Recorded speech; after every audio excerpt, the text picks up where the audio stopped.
யாரோ சூடாக ஏதோ வறுக்கிறாங்க, கொஞ்சம் மசாலா இல்லாமல் வறுக்க சொல்லுங்க, தொண்டை எரியுது. இதில் வேற பெரிய அப்பளத்தை எடுத்துட்டு ஒருத்தர் வராரு. பேச்சாளருக்கு முன்னால் இப்படி சூடாக அப்பளம் சாப்பிடக்கூடாது.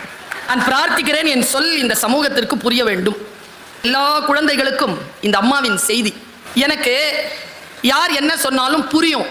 ஒரு அம்மா வருது, சூடா ஏதோ பிடிச்சிட்டு இருக்கு கையில, சூடா இருக்கு இதை புடி அப்படின்னு தன் மகளின் பெயரை அழைக்குது.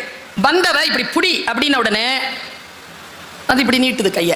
அந்த அம்மா சொல்லுது, இங்க இப்படி சூடா இருக்கு, இங்க இப்படி, மறுபடியும் இப்படி, மறுபடியும் சொல்லுது இப்படி இப்படி வெயிட்டா இருக்கு, சீக்கிரம், மறுபடியும் இப்படி நீட்டுது.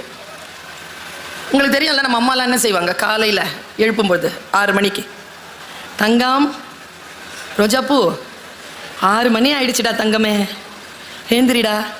ஏந்திரிக்க மாட்டோம். 10 நிமிஷம் கழிச்சு, ஏய் 6:10 7:15 பஸ்ஸு, எழுந்துரு. 6:20 பெட்ஷீட்டை பிடிச்சி இழுத்து விட்றோம், ஃபேன் ஆஃப் பண்ணி விட்றோம். 6:30 எந்திரிக்கலன்னு வச்சுக்கோங்க, சத்தமாக ரேடியோ போட்டு விட்றோம். இதெல்லாம் எனக்கு நடந்தது. அதுக்கப்புறமா 6:45 எழுந்திரிக்கலன்னு வச்சுக்கோங்க, எங்கள் அம்மாவுக்கு சின்ன வயசுலேருந்தெல்லாம் எவ்வளோ கெட்ட வார்த்தை தெரியுமோ அத்தனை கெட்ட வார்த்தையும் அது சொல்லும். அந்த பொண்ணு இருங்கல்ல, நான் பிடிச்சிட்டுன்னு சொன்னால, அந்த பொண்ணு என்ன பண்ணுச்சு, புடி புடினா இப்படி இப்படி நீட்டுச்சா, கடைசியாக சத்தம் போட்டு திட்டின உடனே இல்லை அந்த பொண்ணு இப்படி பிடிச்சது. இப்போ நான் இங்கே நிற்கிறேன், நிறுத்துறேன். அந்த பெண் சொல்ல சொல்ல சூடாக இருக்கிறது என்று தெரிந்தும் இப்படி கை நீட்டியது ஏன்? ஏன்? இப்போ நான் இருந்தேன்னா மாவட்ட ஆட்சியர் அதை கொஞ்சம் சீரியஸாக எடுத்துக்கிட்டாரா, ஒரு ஆளை கூப்பிட்டாரா, நேராக போய் அந்த ஸ்டவ்வை சுவிட்ச் ஆஃப் பண்ண சொன்னாரா? இதெல்லாம் நான் பேசிக்கிட்டே கவனிச்சிட்டேன்னா நீங்கள் என் பேச்சை கேட்காம அதை கவனிக்கிறீங்க. ஏன் அந்த பெண் அப்படி நின்னா? ஏன் அவள் கையை இப்படி நீட்டுனா? அவளுக்கு அறிவு இல்லையா? இப்படி நீட்டுனா கேட்க சுற்றுறோம் அப்படின்ற அறிவு இல்லையா? இருந்தாலும் அவ ஏன் அப்படி செஞ்சா தெரியுமா? நான் ஆசிரியை, அதனால் திடீரென்று ஒருவர் மீது அப்படியே பழி போட்டுற மாட்டேன். புரிஞ்சுக்கணும்ல, அந்த குழந்தை ஏன் இப்படி நீட்டுது, ஏன் இப்படி பிடிக்க மாட்டேங்குது. எங்க அம்மாட்ட போயிட்டு நான் கேட்டேன், அம்மா இந்த பொண்ணு இப்படி பண்ணுது ஏமா? அது தெரியாத உனக்கு? எங்க ஊர்ல சொல்லுவாங்க, எங்க அம்மா காயல்பட்டினத்துக்காரங்க, எங்க ஊர்ல சொல்லுவாங்க, ஒரு மருமக இருந்தாலாம், அவ வந்து ஓரம் மட்டும் பெருக்க மாட்டாளாம்.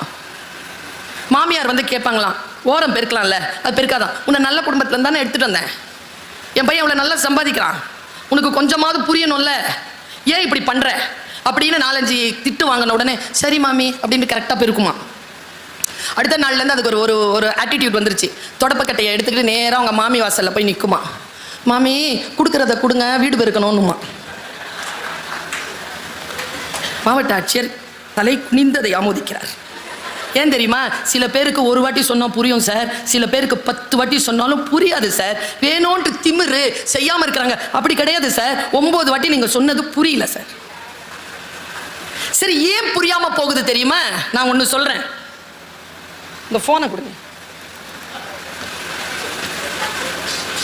இந்த ஃபோனை எப்போ பார்த்தாலும் பார்த்துக்கிட்டே இருந்தீங்கன்னா யார் சொன்னாலும் புரியாது. புத்தகத்தை படிச்சீங்கன்னு வச்சுக்கோங்களேன், எவன் சொன்னாலும் புரியும். அந்த சொல், ஒரு சொல்லை இன்னொரு சொல் கடந்து, அந்த ஒரு சொல்லும் இன்னொரு சொல்லோடும் சேர்ந்து அந்த பொருளை புரிந்து கொண்டு அந்த அடுத்த கட்டத்திற்கு போய்கிட்டே இருக்கிறீங்கல்ல, அந்த பயிற்சி இருக்குல்ல, அதுக்கு பெயர் தான் கல்வி, அதற்கு பெயர் தான் அறிவை கூர்த்திட்டுதல். அதனால் சொல்லுகிறேன், இந்த அறிவை கூர்த்திட்டி தந்த புத்தகங்களே உங்களுக்கு நன்றி. ஏன் நான் மட்டும் இப்படி இருக்கிறேன்? ஏன் எனக்கு மட்டும் இப்படி? ஏன் நான் வறுமையிலேயே இருக்கிறேன்? பாருங்களேன், அந்த குறளை சொல்ற, புரியுதா பாருங்க. இலர் பலராக காரணம், இலர் பலராக காரணம், நோற்பார் சிலர், பலர் நோலாதவர். ஏன் பிரவீன்குமார் சார் மட்டும் மாவட்ட ஆட்சியராக இருக்கிறாரு? 8 லட்சம் பேருங்க அப்ளை பண்றாங்க, 800 பேருக்கு தான் ஜாப். 8 லட்சம் பேர்ல 800 பேர் எப்படி தேர்ந்தெடுக்கப்படுறாங்க? இலர் பலராக காரணம், நோற்பார் சிலர், பலர் நோலாதவர். எந்த ஒரு காரியத்தை செய்தாலும் எல்லோரும் சேர்ந்து பயணித்து செய்கின்ற பொழுது அந்த தொகுப்பு கூடுகிறது. சிலர் மட்டும் செய்தால் பலன் அவர்களுக்கு மட்டுமே கிடைக்கிறது என்கிறான் வள்ளுவன். புத்தகங்கள் என்ன செய்யும் தெரியுமா? நீங்க என்ன வேலை செய்யணுமோ அந்த வேலையை செஞ்சுக்கிட்டு உலகம் முழுக்க என்ன நடக்கிறது என்கின்ற கவனத்தை உங்களுக்கு கொண்டு வந்து சேர்க்கக்கூடிய ஆற்றலை புத்தகங்கள் தரும். இந்த தலைமுறைக்கு சொல்லித் தருகிறேன், வாசிப்பு ஏன் முக்கியம் என்று சொல்லித் தருகிறேன். 2 ஸ்டேட்மெண்ட்டை காத்திரமா இந்த மேடையில் வச்சுட்டு போறேன். ஐன்ஸ்டீன் சொன்ன ஒரு வார்த்தை, imagination is more then knowledge. கற்பனை திறன் தான் அறிவை காட்டிலும் மேலானது. இந்த கற்பனை திறன் வளர்வதற்கு காட்சி ஊடகங்களை விட அச்சு ஊடகங்கள் மிகப்பெரிய அளவில் பயன்படுகின்றன. ஒன்றை எப்படி நாம் புரிந்து கொள்ள, நான் இப்படி சொல்றேங்க, வெறும் சொல் தான். கருத்து ஏத்துங்க மந்திரம், வெறும் கயிறு தான். எடுத்து கையில கட்டினா கங்கணம், கழுத்துல கட்டினா தாலி, இடுப்புல கட்டினா அரணா கயிறு. கயிறு தான், வெறும் சோறு. கருத்து ஏற்றினால் பிரசாதம். வெறும் பேச்சு, கருத்து ஏற்றினால் சத்சங்கம். வெறும் கட்டடம், கருத்து ஏற்றினால் கோவில், வீடு. கருத்து ஏற்றணும்ல, அந்த கருத்து ஏற்றக்கூடிய அந்த ஆற்றலை எது தரும் என்றால் வாசிப்பும் புத்தகங்களும் உனக்கு தரும். என்னுடைய வீட்டில் பேசக்கூடிய மொழி உருது. அப்பா உருது, அம்மா தமிழ் வழி. அவங்களுக்கு 9 வயசுல கல்யாணம் பண்ணி கூட்டு வந்துட்டாங்க. அதனால் அவங்களுக்கு உருது எழுத படிக்க தெரியும். எங்கள் அம்மாக்கு, எங்கள் அம்மா தமிழில் பேசுவாங்க, எங்கள் அம்மா தமிழில் பேசுவாங்க, எங்கள் அப்பா ஃபுல்லாக உருது தான் பேசுவார். கொஞ்சம் நினச்சி பார்த்தீங்களா, ஒரு பிற்படுத்தப்பட்ட சிறுபான்மை சமூகத்தில் உருது பேசுகின்ற ஒரு பெண் எப்படி இவ்வளவு பயணங்களை செய்து PhD வரைக்கும் வாங்கி இந்த மாதிரி உலகமெல்லாம் பயணம் செய்து உலக தமிழ் சங்கத்திற்கு துணைத் தலைவராக வந்து உட்கார்ந்திருக்கானா? என்ன பின்புலம் என்றால் அவள் வாசிப்பு. அவள் எந்த மதத்தை சார்ந்த ஒரே புத்தகத்தை வாசிப்பது இல்லை, அவள் எல்லாத்தையும் வாசிக்கிறான். நான் பைபிள் வாசிக்கிறேன், நான் தேவார திருப்பதிகங்களை வாசிக்கிறேன், நான் குறள் வாசிக்கிறேன், நான் சங்க இலக்கியங்களை வாசிக்கிறேன். வாசிக்க வாசிக்க எனக்கு பொருள் புரிகிறது, ஒரு பேருண்மை புரிகிறது. என்ன தெரியுமா?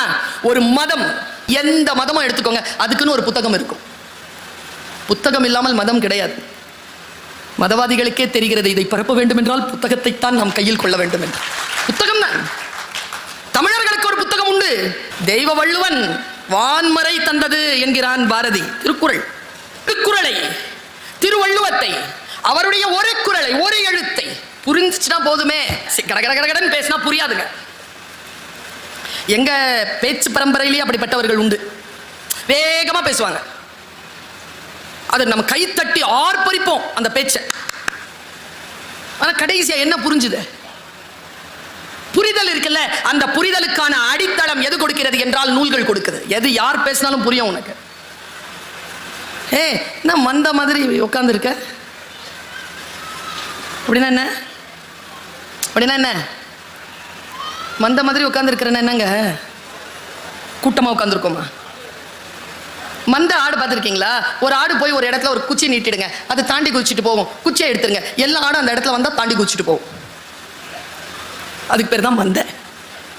இல்லை, நான் மந்தைகளில் ஒரு ஆடு இல்லை, நான் மந்தையில் இருந்து பிரிந்து போன ஒரு ஆடு. என்னுடைய பாதையும் சரியாக இருக்கலாம்.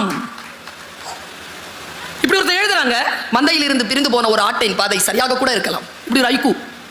யோசிக்கிறேன், என்னை யோசிக்க வைக்கிறது. லேட்டரல் திங்கிங் என்பார்கள், பக்கவாட்டில் யோசிப்பது. அனலிட்டிக்கல் திங்கிங் என்பார்கள், கிரிட்டிக்கல் திங்கிங் என்பார்கள். ஒவ்வொன்றையும் நான் சிந்திப்பதற்கு எனக்கு வாசிப்பு துணை செய்கிறது. வாழ்க்கை முழுவதும் முட்டாளாக இருப்பதை விட ஒரு முறை முட்டாள் என்று பெயர் வாங்குவது புத்திசாலித்தனம். வேகமா சொன்னா புரியாது, புரிஞ்ச மாதிரி இருக்கும். தமிழ் தானே, புரிஞ்சுதாப்பா? சொல்லு, புரிஞ்சுதா? சிரிக்கிறான். நான் ஒன்று சொல்லட்டுமா? கற்றலின் முதல் தகுதி என்ன தெரியுமா தம்பி? தெரியலங்கிறது வெளிப்படையாக ஒப்புக்கிறது.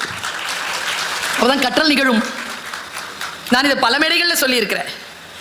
இது என்னது? என்னது? ஒலிபெருக்கி. இது இங்கிலீஷில் சொல்லுங்க, பரவாயில்ல.